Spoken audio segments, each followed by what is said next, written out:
As the Detroit Red Wings continue to rebuild, thoughts of missed opportunities, unnecessarily long contracts, and poor trades often come to mind. And with general manager Ken Holland leading the charge, many have an uneasy feeling about the future. If you're concerned about Holland's ability to execute the franchise-improving swaps, don't fret. There have been some ugly trades in Red Wings history and Holland is only responsible for one of them. Let's take a look at the worst trades of the past 90 years and hope today's Red Wings don't join the list. Related, Ken Holland's Red Wings rebuild is rolling Original Six era. Back in the NHL's early days, Jack Adams oversaw roster management decisions for the Red Wings. Known as Trader Jack, Adams completed many trades during his 35-year tenure as Hockeytown's general manager. With that being said, not all trades worked out in his favor. Some were downright horrifying. Jack Adams deals Terry Sawchuk to Boston, acquired Jill Boisvert, Real Chevrafals, Norm Corcoran, Warren Godfrey, Ed Sanford, acquired Marcel Bon and Lorne Davis, Terry Sawchuk, Vic Stasiak, Terry Sawchuk. After the Red Wings captured the 1955 Stanley Cup, their fourth in SIXS, Adams wanted to reload for another cup run. In doing so, he traded Terry Sawchuk, the best goalie in the NHL at the time, to Boston for a collection of young players. However, none of the acquired players really made an impact with the Red Wings. Goaltender Jill Boisvert bounced around the minor leagues before appearing in 3 games during the 1959-60. Real Chevrafals scored 40 points with Boston the prior year, but started out slow with the Red Wings and was traded back to the Bruins after 46 games. Norm Corcoran and Ed Sanford were dealt less than 3 months after they arrived in Detroit as well. Warren Godfrey was the only acquired player to stay in Hockeytown for an extended period of time. He played the next 7s in Detroit, notching 95 points during that span.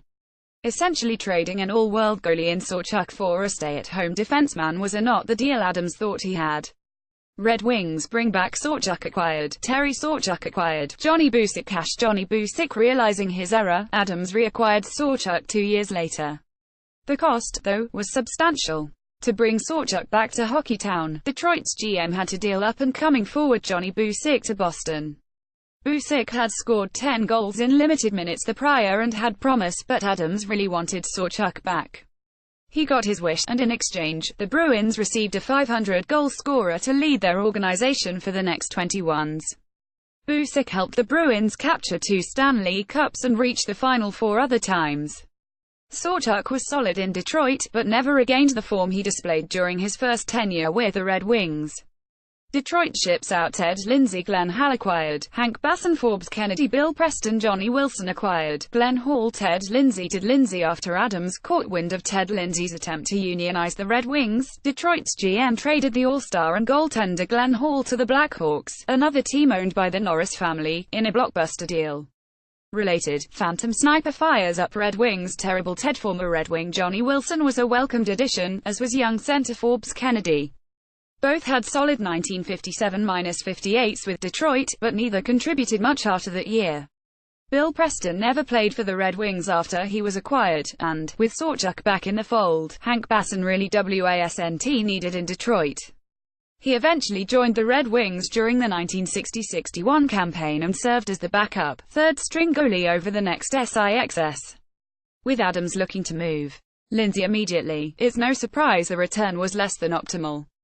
But trading the team captain and eventual Hall of Fame goalie Glenn Hall for minimal returns certainly contributed to the downfall of the organization. Red Kelly's headline ends Red Wings career. Acquired Mark Rome acquired Red Kelly. This trade has a complicated but entertaining backstory. According to longtime Red Wings beat writer Bob Duff in his book, 100 Things Red Wings Fans Should Know Before They Die, All-Star defenseman Red Kelly was interviewed by the Toronto Globe and Mail about his resurgent 1959-60 campaign, which followed a less than optimal 1958-59. Kelly revealed that he had broken his ankle during the 58-59 campaign and tried to play on it after Adams had asked him to give it a shot. When the Detroit Free Press ran their version of the story, the headline made Adams into a ruthless tyrant. Was Red Kelly forced to play with a broken foot? Not surprisingly, Adams did not like this accusation one bit and immediately looked to move Kelly.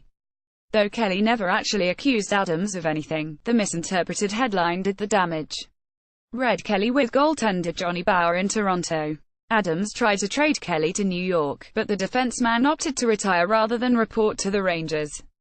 The NHL nullified the deal and, eventually, Adams was able to ship Kelly to Toronto for Mark Rome. Kelly reported and played sevens with the Maple Leafs, winning 4 Stanley Cups during that time, including 2 over the Red Wings. Rome would only play 47 games for Detroit. Duff added, the Rome for Kelly swap has to make the list of worst trades in Red Wings history. Dead Wings are after Gordie Howe and Alex Delvecchio retired. The Red Wings entered a new era, the Dead Wings period. Though the team struggled substantially, they only had a few truly bad transactions. Marcel Dion sent out west acquired, Terry Harper Dan Maloney 1976 second-round pick acquired, Bart Crashley Marcel Dion or Marcel Dion. Wikipedia Back in 1971, the Red Wings took center Marcel Dion second overall in the NHL amateur draft after Montreal drafted Guy Lafleur with the first pick.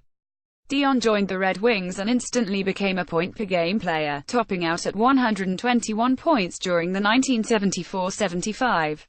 What did Detroit do with their budding superstar that summer? They traded him after Dion had grown frustrated with losing.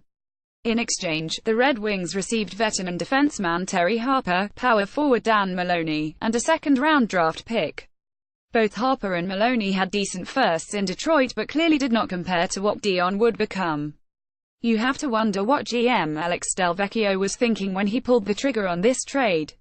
Red Wings baffling Adam Oates trade acquired, Bernie Federico Tony McKenney acquired, Adam Oates Paul McLean. The summer before Detroit's last miss postseason, the team decided to move playmaking center Adam Oates to the St. Louis Blues along with winger Paul McLean.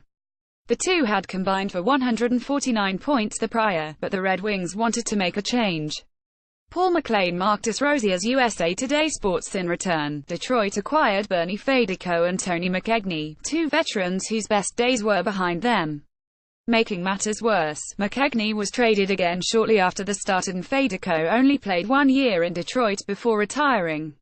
After joining the Blues, Oates teamed up with Brett Hull to form one of the most prolific duos of the early 90s. Over the next 5s with St. Louis and Boston, his worst year came when he only scored 99 points during the 1991-92 campaign. When he retired in 2004, Oates had accumulated 1,420 points, including over 1,000 assists. Playoff streak era because of smart trades and excellent drafting, the Red Wings were able to reach the postseason every year for 25 consecutives. There were a few bad swaps, but only one truly ugly move. Kyle Quincy's return to Hockeytown acquired, Kyle Quincy acquired, Sebastian Piche 2012 first-round pick. By the time the 2011-12 rolled around, the Red Wings were on the decline. Nicklas Lidstrom and Thomas Holmstrom were showing their age. Brian Rafalski had retired the previous summer, and, to make matters worse, a work stoppage was likely coming. Holland wanted to bolster his roster at the deadline to help give the Red Wings a real shot in the playoffs. Unfortunately, it was a seller's market and Detroit had to give up a first-round pick for Kyle Quincy, who had only 23 points in 54 games with Colorado to that point.